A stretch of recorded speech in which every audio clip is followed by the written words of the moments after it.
Hi, I'm Simon Bridges. Welcome back to another Auckland Business Chamber Business Insights webinar. It's fantastic this week to have with us Diane Ah-Chan of NextEra to talk about health and safety and give you some real, I think, insight and ways of thinking about that.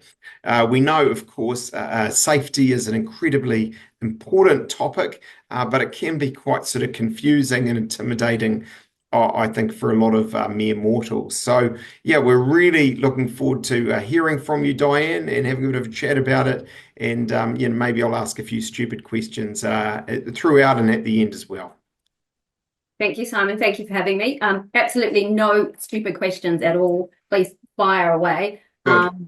Yeah, it's not really kind of mere mortals, really. I think we've kind of created this myth around the dark art of safety, but actually there's a lot that we can make sense of, which is exactly what I'm talking about today. I agree. Okay, so to kick off, I'm just going to outline what we're going to cover today.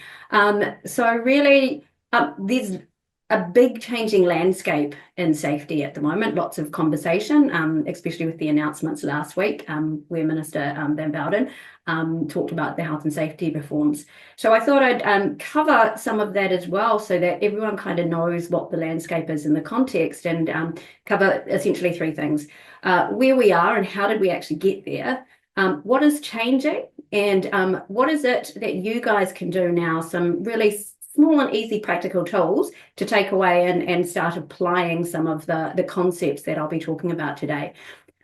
So on the left-hand side, I've got all of these pictures over what we tend to think safety looks like. And it's a complete mishmash of rules, cones, because we have to talk about cones, and that there's a safety zone. But in my line of work, where I'm talking to people, many of the workplaces that I talk to really feel that safety is this. And it's actually a work/safe paradox where, it's work-free safe zone, because safety is guaranteed because there's absolutely no work happening because of all of the rules and regulations that we tend to put in place. But what I do is I work in a more contemporary safety space, and that's what we're going to really unpack today, Simon. So the view of contemporary safety is actually work is risk and risk is work, and you can't really separate the two out. And so we'll talk about later on how we're actually playing with maybe half a pack of cards because of the way that we view safety at the moment. And so the questions that I put is at the moment is maybe productivity is actually being hindered unnecessarily by all of this thing we think is safety. And at the same time, the other question I have is, we're also maybe hindering innovation and creativity in our workplaces. And, New Zealand is a small country, our innovation and creativity and things, our ability to really think outside the box gives us that edge. So in terms of how did we get there, Simon, I thought this was really interesting to look at the business landscape. So I went to Stats New Zealand, and so these are the current enterprises in New Zealand as at February 24, which is their most up-to-date data. And what we have in New Zealand is essentially 612,000 enterprises, give or take. And that's made up of, the biggest portion of that is made up of 98% of businesses, which are 0 to 50 employees. And I've kind of taken that as arbitrary. I've kind of gone small to medium, solo enterprises, and then anything over the 50 is I'm kind of considering a larger size business. And so there's about 6,300 of those, and that makes up about 2% of our businesses in New Zealand. So where do our workers reside? So 1.47 million are in 2% of those businesses, those larger ones. But actually around about 1.8 million are actually in 98% of those businesses. And the next question that I have is actually, who is calling the shots around what safety should look like for New Zealand workers? And so we're seeing here, Simon, obviously, over 50% work actually in our small businesses, and 2%, and we could kind of go actually out of those that 2%. A lot of them are actually smaller and have less influence as well, but we'll stick with the 2%. It's actually that small group that generally defines how we approach safety in New Zealand. So there's a couple of reasons that I see why that's the case. So the first one is that generally health and safety resources, they're located in the 2% because they've got the money to bring on board expertise. And that's just the way all kind of, specialist functions tend to work. Marketing functions, finance functions, project management, those types of things. They've got the extra resources. So essentially, I guess what I'm saying is that 2% essentially define the rules and compliance that manage that safe system of work.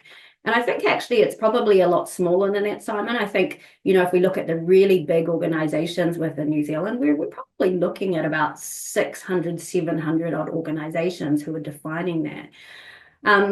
And part of that is because the rest of us, the 98% of which I'm one, I'm a sole practitioner, I'm a partnership, we are in a downstream contractor chain from as PCBUs, or we are suppliers with supply chain agreements or supply reliance. And that becomes really important because when we talk around the things that maybe hinder the other voices in terms of let's talk about a different approach to safety, there is that conflict because you don't want to kind of bite the hand that feeds you as well.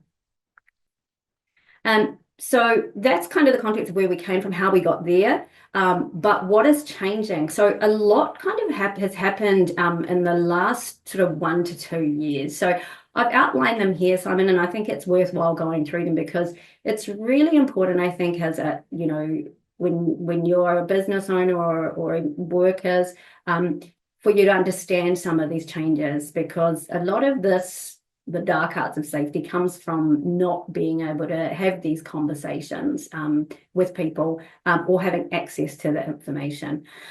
So there are 3 things that have happened. The first one is the temporary traffic management changes. And everyone, I think, has heard about this, obviously, with the road cones. Everyone has experienced road cones. So they're essentially moving to a risk-based approach. And we're going to delve into some interesting information around what temporary traffic management actually is and why the change. A second one, of course, is the health and safety reforms. And I see this change happening predominantly because a risk-adverse approach hasn't worked. And so, Simon, how I said before, we're playing with kind of like half a deck of cards. It's because a risk-averse approach is probably just half of where we could be making changes from a safety perspective. And then the last thing that happened last year is Tony Gibson, who was the Ports of Auckland CEO, was prosecuted. And that's the first of its kind. But coming out of that is this term that is now become very popular in the workplace, which is called work as imagined versus work as done. And so that's, I've just put some brackets there, WAD versus WAD. We've kind of called it that as well. But yeah, these 3 things are really important for us to move forward and look at safety in a different way. So the first one there, in terms of what's actually changing with temporary traffic management. NZTA used to have a code of practice for temporary traffic management. And what people were seeing is that wasn't working. It was very prescriptive. And I've used a couple of terms here, over-controlled and over-optimized. And so people are like, okay, well, what do we need to do? Well, the Health and Safety at Work Act, when that came in 2015, Simon, it moved us from a hazard-based approach of the HSE to a risk-based approach. And the code of practice didn't change with it.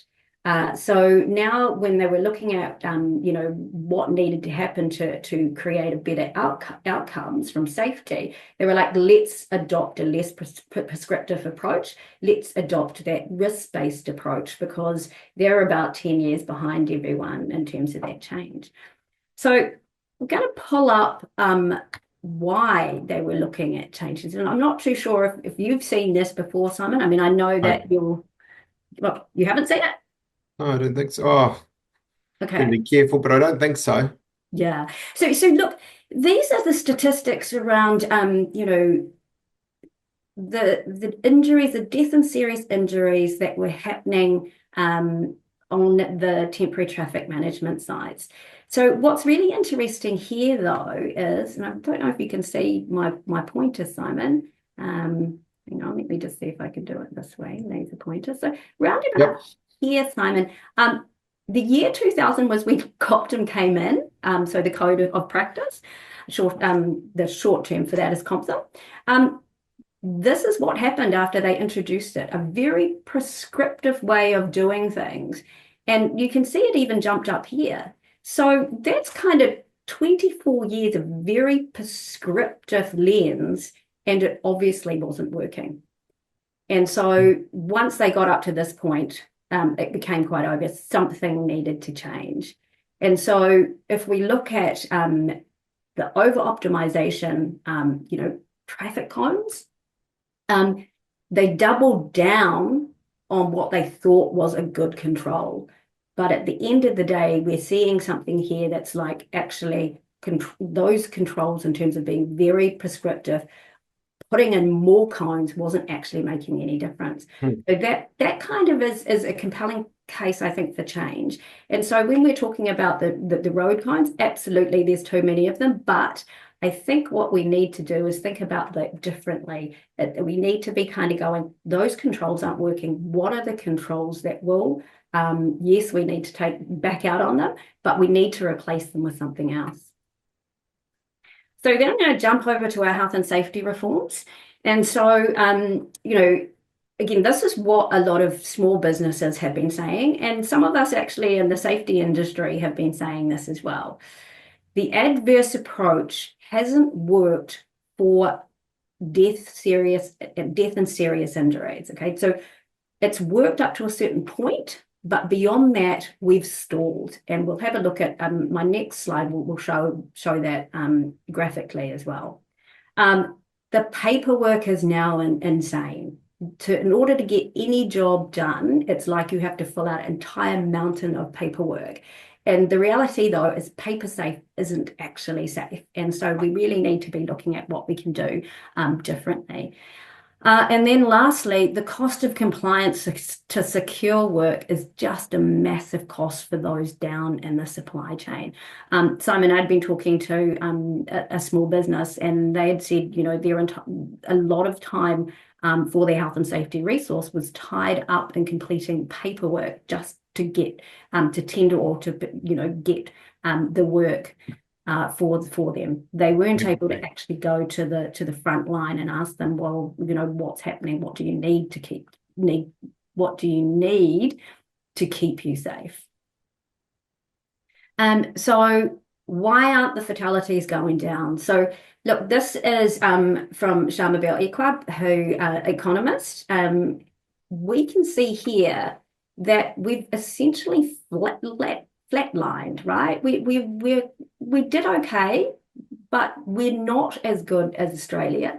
There's a whole heap of elements that Australia does a little bit differently to us, but they're also flatlining as well. And so we need to be thinking about this a little bit differently. So I'm going to show you a bit of the video now, and it does have Harrison Ford in it, the great Harrison Ford. And I want you to think of him as risk.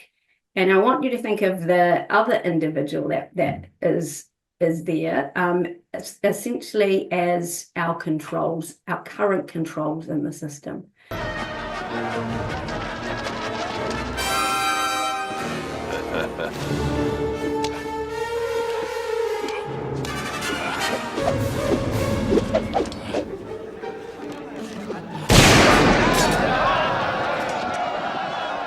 So the controls aren't working. Controls aren't working. Well, the controls work to a certain degree, right? Like we still are able to do something, but they've reached their limits. And they've reached their limits because risk has changed on us. And the reality is that the tools that we use today, they were designed for an Industry 2.0 world where work was basically simple and complicated. So that if I'm going to introduce some concepts, because I like to use images so that people can kind of easily understand this. So what I've got here is a Rolex watch and also a whole heap of like older mobile phones. Um, Essentially what these can do is tell time, right? And make phone calls. They can't really do anything else, right? So that's kind of, if we think about our tools of today, they're limited in that respect. They were designed for a particular point in time, for a particular way that society functioned. So that's, if we think of those out, the watch and the phone as the tools of essentially what we're still using today, a more traditional compliance safety toolkit. That's part of some of our issues.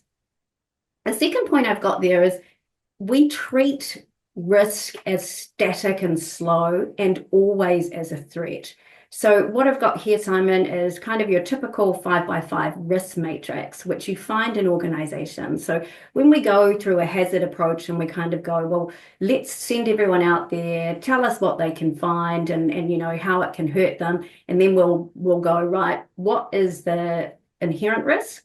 Let's put some controls in place, and then we have residual risk. And you know that's what we're left with, but that's okay because we feel we can't do anything more. We've done as much as we can. The other thing that generally we've done with this type of approach is we've focused really on physical safety. So it's not sensitive to non-physical hazards. And so this is quite interesting when I've seen some of these risk registers, Simon. You know, sometimes they'll have well-being on it. And at the end of the day, well-being isn't actually a hazard or a risk, right? That's the outcome. The impact of people's well-being is an outcome. It's basically like putting broken leg on a risk register, right? Well-being is not actually a risk. It is the outcome. So even the way we think about, you know, these non-physical hazards, or you can call them performance hazards as well, it's not sensitive to it in terms of the current process.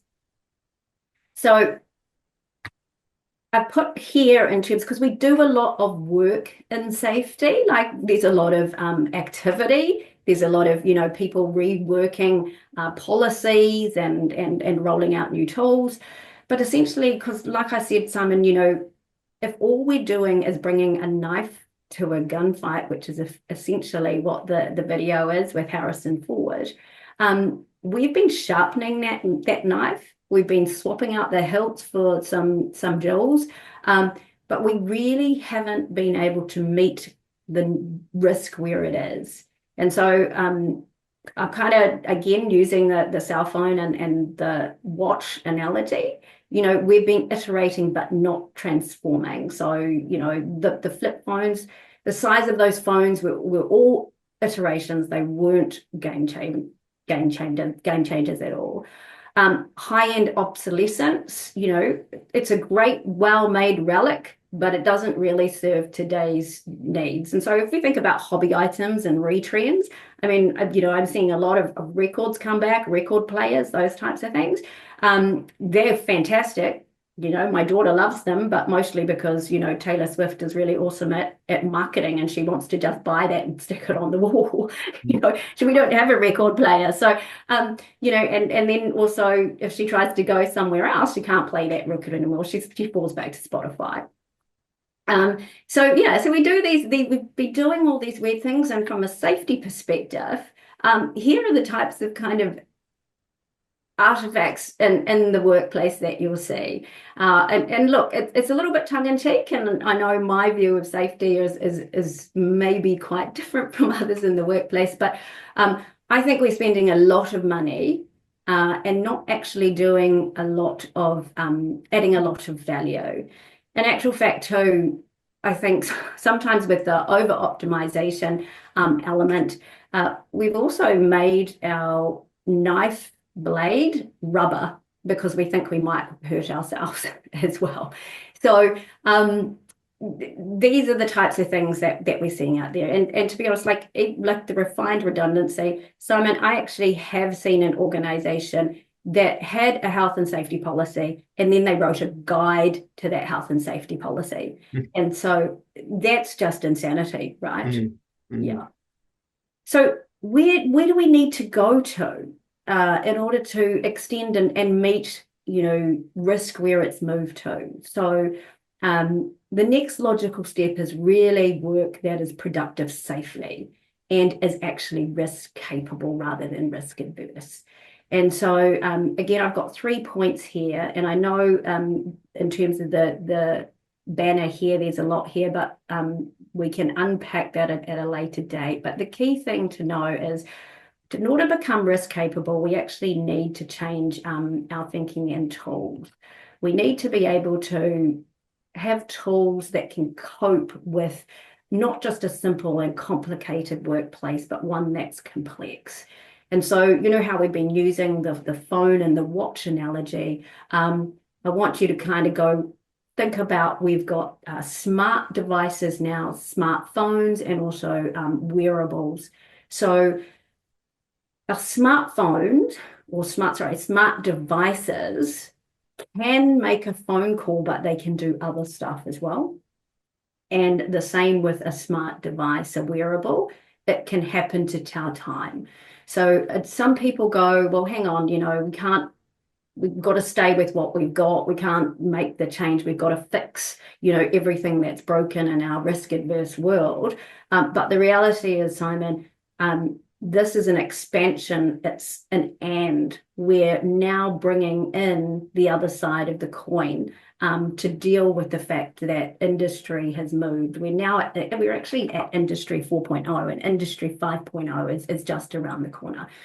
So that complexity within that environment, understanding that we need to treat risk now as dynamic and complex, but also as a threat and an opportunity. So what I've put there, Simon, and we'll dive a bit more into it, is understanding risk from that work as imagined versus work as done perspective.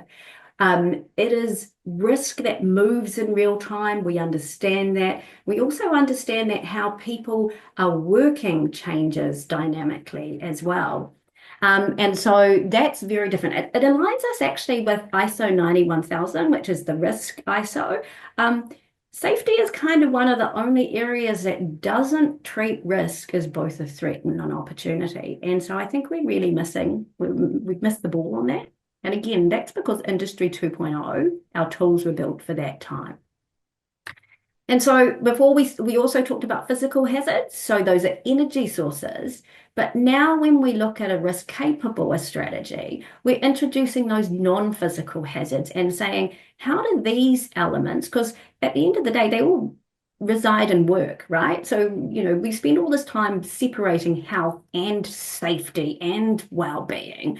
But the reality is, as people, we don't experience the workplace in that three separate buckets. We experience the workplace altogether holistically. And so when we actually go those psychosocial risks and those performance hazards that are out there, and we combine them with how we see, the impacts from the physical element, we get a really different story. So what I've got here in here is actually from Fisher Improvement Technologies.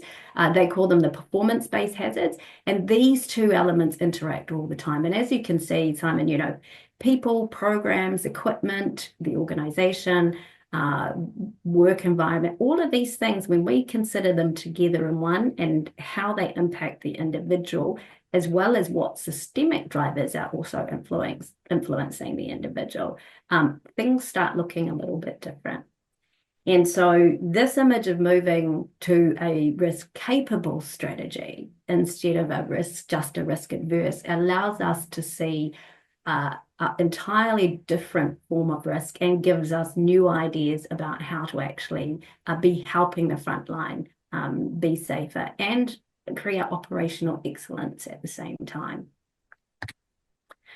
So the third thing that has changed, and I've referred to it a little bit here, work is imagined versus work is done. So it did come out of the Tony Gibson prosecution, but what does it actually mean?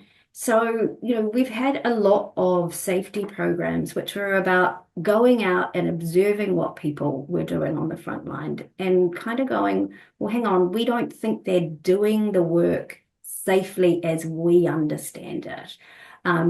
but there's been a big shift in safety, probably. Actually, it was probably 30 years ago, to be honest. So I call it contemporary safety, but for those who have been, delving into this, it's not actually contemporary for them because it's 30 years old. In actual fact, the term work as imagined versus work as done, it was introduced by WorkSafe in 2021 by Phil Parks at the time.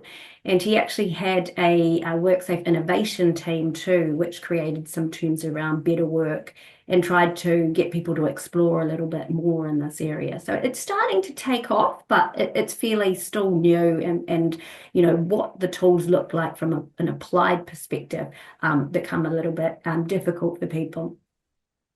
So, but what it really means is go out and understand what is really happening and identify the differences between what you thought you knew and what really is happening, and create more transparency, because actually the answer when you are in a complex environment is to actually learn more, because there are some unknowns that are out there, and creating transparency of that actually creates more knowledge. So when we think about work as imagined versus work as done, and this is how we like to help people understand it. So work as imagined, Simon, is this black dotted line here. That's the thing that we think is the way. And the key thing is here, we think. So we've got our SOPs, our processes, planned work. And so when a worker gets it, they have to interpret work as imagined into the real life context, right? So off a two-dimensional bit of paper into four dimensions, where they're faced with something in front of them, but it also moves through time as well. So risk moves through times. And they're kind of going, oh, what do I need to do in order to get the work done? And sometimes from our what we would judge, it looks like they've deviated away in order to get the job done. And we sometimes call this unsafe acts and violations. But what I want to kind of change here is actually this is successful everyday work, where our workers are having to adapt and improvise and overcome challenging conditions, because there's a variety of things that you experience on the on the work site. So even things like weather, Simon, what time of day you're working, what kind of equipment is there? Has the equipment broken down? Have you got a new team member? So they're having to deal with all of these things. And so they're kind of going, what is it that we need to do to just get the work done? And actually, we're more successful at doing work safely than we are at doing it unsafely. So, it's a small point in time that we tend to focus on. And here you The can. example I'm thinking about, Diane, is I mean, maybe a sort of a silly one, but you've got a bunch of people out on a physical site doing something, some form of construction. It's a boiling hot day. They're in the sun, and they're in these big, heavy, high vis equipment, gears, and sweating like anything, all this, and it's kind of like, well, okay, at one level in theory, wearing this equipment makes them safer. But reality is they're kind of probably hot, sweaty, tired, more tired, and not as effective. That's Um, exactly it, right, Simon? So because it's work is done as opposed to work as imagined, which is, oh no, they must wear this big, heavy, long, high vis as if they're in Antarctica. that's exactly it, right? And so that actually creates more risk than less. And because we've kind of gone, well, that the reason they need to wear that high vis is for this particular reason, there's no ability for them to flex. So if they did go, oh God, I'm so hot, I'm dying, if they took that off and someone noticed them, they would that would go against them. They'd be kind of going, well, you aren't following the rules. What happens? And if you are someone who is new to site, and you're depending on that job, you're not going to say anything back. And so that ability to actually have a conversation and understand what they're dealing with, how they're adapting and improvising and creating successful work becomes important. And in this space here, you can see at these points, work risk and the work is done becomes really close. That's where we'd kind of go, okay, we're on the edge, but we haven't tipped over. We've still done it successfully. What else can we do? And in these bits where they're innovating and they're doing something new, again, what is it that they're doing? So it's really different, Simon, in terms of how we think about risk in a risk capable sense. Because here's the other fallacy when you've got risk adverse. So you know how I said with the old system that we kind of use today, we go, here is the residual risk, and we just go, we're happy from an organization perspective, but it still goes somewhere, and it goes to the worker. And so that gray space, which is in between that, here are all the controls, and we think we've done as much as we can, and the event or something bad happened, that's completely handed over to our workers. And, we are not spending enough time understanding work as done yet. So work as imagined will only ever be imagined. And there are gaps, and those are the gaps which we aren't seeing yet. So that brings us to, why the change. So we've talked about three things. So the temporary traffic management changes because a risk-based approach is now needed because we're seeing an over-optimization of rules doesn't work. The health and safety reforms, because everyone, and the 98% of businesses are saying this doesn't work and paper safe isn't safe, and we're not actually feeling as safe as we could be. And that work is imagined versus work is done. The unplanned that pushes work essentially off course and closer to risk. What is actually happening that we're not aware of? That dynamic nature of risk as we face it every day. And that information is there to be uncovered before an adverse event happens. So we call it, Simon, learning from everyday work or learning from normal work. And that helps us actually identify critical risk in an Industry 4.0 world rather than trying to stay in the 2.0 world. It allows us to start meeting Harrison Ford where he is. Brilliant. So I've got a couple of tips to help become risk capable. So again, it's a little bit different. It's kind of a new skill set, but the very first thing is for us to become aware of what we're looking for. So we've been very used to having this things prescribed to us, and especially small businesses and not having a voice. There is a lot of change that is coming through because of the Gibson judgment. We're now, like, to be honest, I've been using work as imagined versus work as done terminology for, 4 or 5 years, and it's never got popular. But all of a sudden it is, because suddenly everyone's aware of it. So I think small businesses use that to have a different conversation.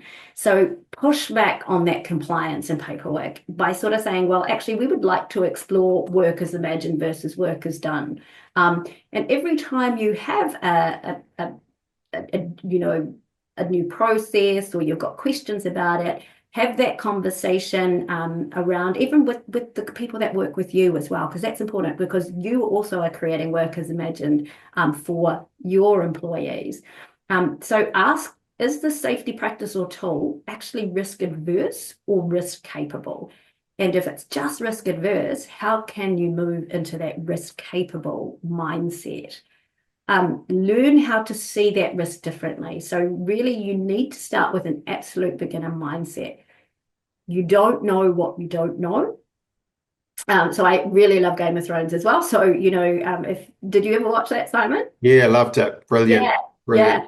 So Well, of you know COVID times, nothing. wasn't it? I'm trying to remember when we watched it all. Yeah, no, it was very Yeah, addictive. yeah. But Jon Snow is off in, beyond the wall, and he starts getting okay. I'm gonna have to edit that out. He starts getting the quote, which is, "You know nothing, Jon Snow," and it's an entirely different world with what the guys beyond the wall know versus the guys that have been living on the other side. And so we need to do that as well with work as imagined versus work as done. We need to kind of go, we don't know what work as done looks like. Our workers do. let's just think about how we see things differently. And we need to focus on critical risk and different assessment. The way that we've done that is different, but we need to learn to see the risks first. And so that becoming aware is really important. So we need to notice what we never saw before. And we call them weak signals or the elusive obvious. And it's really easy for us to go through life not seeing these until they come up and basically slap us in the face, which is when an adverse event has happened. So, Simon, can you see in the FedEx logo the arrow? Oh, now you say that I can, but I would never have seen that if you hadn't asked me to see the arrow. Yeah. Yeah. So just by even creating that image, I've kind of you can now see that it's there, right? And it's always been there, but it's been hidden because we were never aware of it. So as soon as I said, where is the arrow, your brain started looking. Mm. And that's what we want to do with everyday work, right? We want to see these weak signals of how, because risk is always there, and all of the factors that lead up to something happening when we lose control of the situation exist before. So it's what makes people successful also makes people unsuccessful in their work. But it's the way that we understand what's there that becomes different. So that's tip two. Think that you're also looking for all of these weak signals that you never saw before. And so my next tip is when you're exploring the concept of work as imagined versus as work as done, identify what you don't know and couldn't plan for. And so a really easy exercise, not going, oh God, I don't get this, I'm having trouble understanding the concept, is to apply it to your daily life. So a lot of these concepts that we and tools and practices we use in contemporary safety actually can apply in just in life in general, because everyone has risk. Everyone is dealing with this change and what comes up and confronts us. So when you woke up, so let's do yesterday morning, because you got to the end of the day. When you woke up, did you have a mental plan of how your day was going in your head? Maybe not a plan. I don't know if well, maybe in that I'd look at my diary. I don't know if that's and have a bit of a think about what I've got to do but yeah, A I'm not general sure it went like plan. that. Yeah, a general plan. So, General. yeah. So that's your work as imagined. And so if you look at yesterday, did it go exactly as you thought it was going to go, or was there something else that happened that you didn't expect? Oh, there was some unexpected stuff. Yeah, no, and yeah, absolutely. Yeah. Yeah. So if you keep doing that for a week, you'll understand the difference between work as imagined versus work as done. Yes. And so that's just you as an individual. And so then when you start going, well, how do we relate to that into the workplace? Then you can kind of see there's lots of work as imagined versus work as done that happens all of the time. And then, of course, people actually need to collaborate to achieve work and operational performance together as well. So these are the types of things where you're getting your head around what is work as imagined versus work as done really. That's just a nice little exercise. Definitely. So another way when you do go to the workplace, because it's very easy for us to make a judgment about something. It's how our brain works. It's how we survive. We've got to kind of go through an area and kind of go, this is what I know. I'm going to apply it to this situation. And so we've got to be really conscious of that unconscious bias we have. And so here is a quick little tool. This again comes from Fisher Improvement Technologies. You engage with a TEDS framework to learn and uncover risk and work as done. And you can also do this as well to kind of press pause when something has gone wrong as well. But it's better to actually talk to people about their work before something has gone wrong. But TEDS is tell me about what happened and how it happened. Explain to me the conditions under which this occurred. describe to me how this played out and how did we get here? And then finally show me, take me to the front line so I can see your world, where this happened, where it has happened before, and other places this could happen as well. And just by slowing yourself down and using this framework, it helps you kind of move away from those that subjective and that bias that you may have. And with each of these, what you really need to do when you ask the question, ask it, and then let them talk to you. Of course, there's some other things like psychological safety, which is important in there, but just applying those tools. And you can use this for your children as well. Like I use this with my daughter all the time as well. And it's really interesting because, with kids, they press your buttons from time to time. But it just allows you a little bit more brain space and a little bit of an ability to respond versus reacting. Because sometimes that's what we do. We react, and that's based on a quick kind of reflex and an emotional element as opposed to responding. And then so the last tip that I have, Simon, is about we need new skills first. So my company is called NextEra. The part around era, obviously a different way of doing things. We kind of go, think about these elements. You need to engage to learn. You need to start a conversation, a different conversation. But when you go out, have those different conversations, but then make sure you're reflecting on them. And there's going to be learnings and unlearnings that need to happen. And so this is from Edgar Schein's Humble Inquiry. And he does talk about that you need to be able to unlearn things, because if you don't feel uncomfortable about something that you've heard or a conversation that you've had, you actually haven't learned anything. Learning actually lies on the element of discomfort. For you to question what you've had, to reflect on it critically, think about it. And that unlearning is really, really important in actually the learning space. And then finally, for us, like most people go, oh, well, then it's action. Well, it's not. Actually, it's about asking better questions, because how we talked about the answer to complexity is transparency. The answer is actually in the question, or it's in the next one. You don't know what you don't know. And so the more you ask, the clearer the situation becomes. So those are kind of 5 tips to kind of move yourself into a risk-capable world and gain some new skills and understanding. Brilliant, brilliant. Well, look, you answered a lot of the questions I had we went along, but I kept thinking of things, and then you kept answering them, which was doesn't leave me with a lot. But a couple of things. I think going back right at the start, it seems to me one of the things, I think you sort of almost said is when you're talking about contemporary, say, safety versus kind of this view of safety as that's hindering productivity, and all these things we've probably lumped into it that don't need to be there and actually get in the way. There is a lot of negativity about health and safety today, would you say?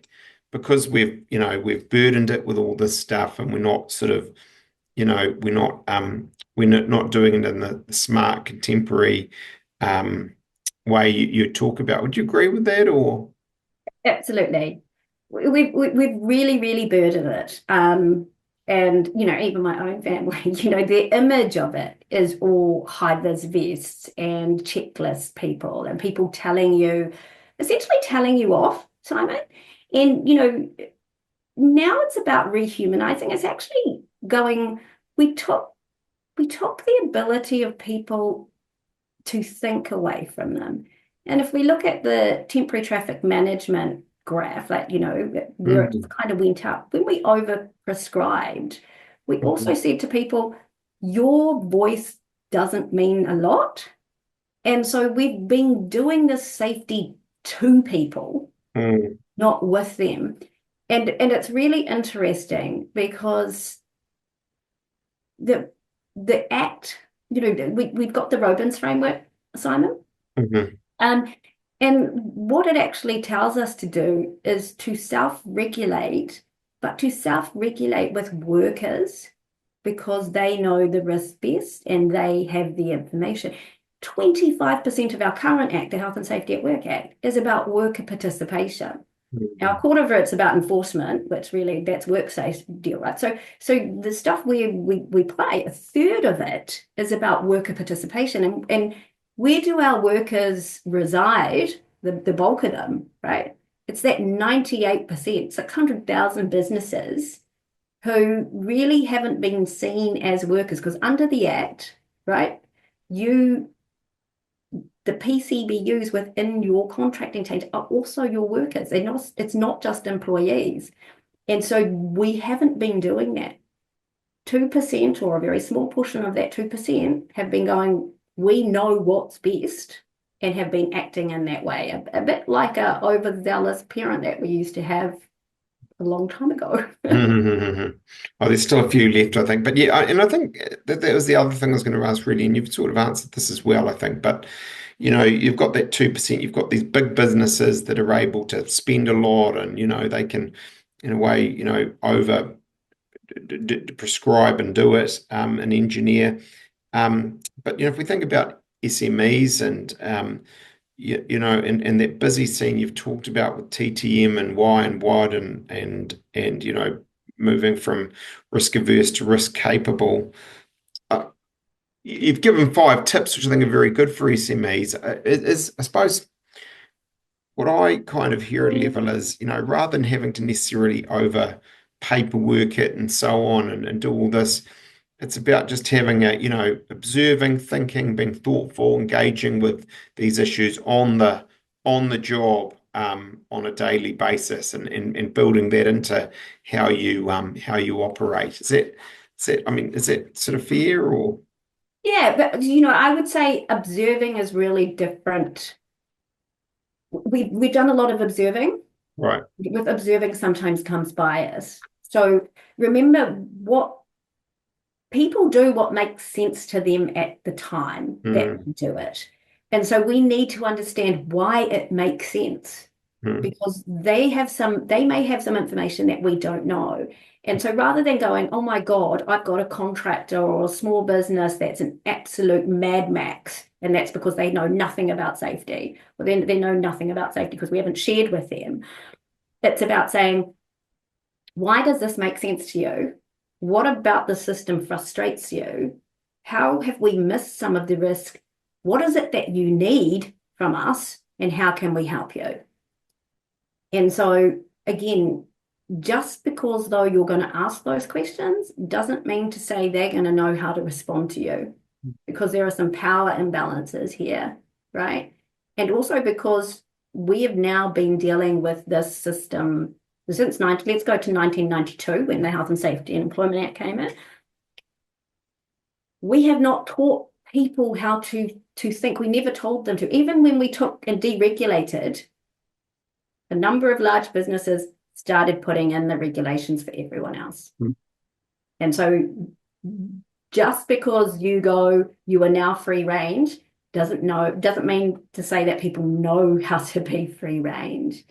And so, if we look at those power dynamics and especially, your frontline worker who potentially isn't as educated and, potentially has an image of themselves being told, you're not as smart as other people, getting them to actually talk about things. You have to do it in a different way. You have to enable them because they've got everything on the line. If they talk up and you go, well, actually, we don't agree with that. You're a troublemaker. You wear the black hat. See you later. We'll replace you with Rob because he's next in line.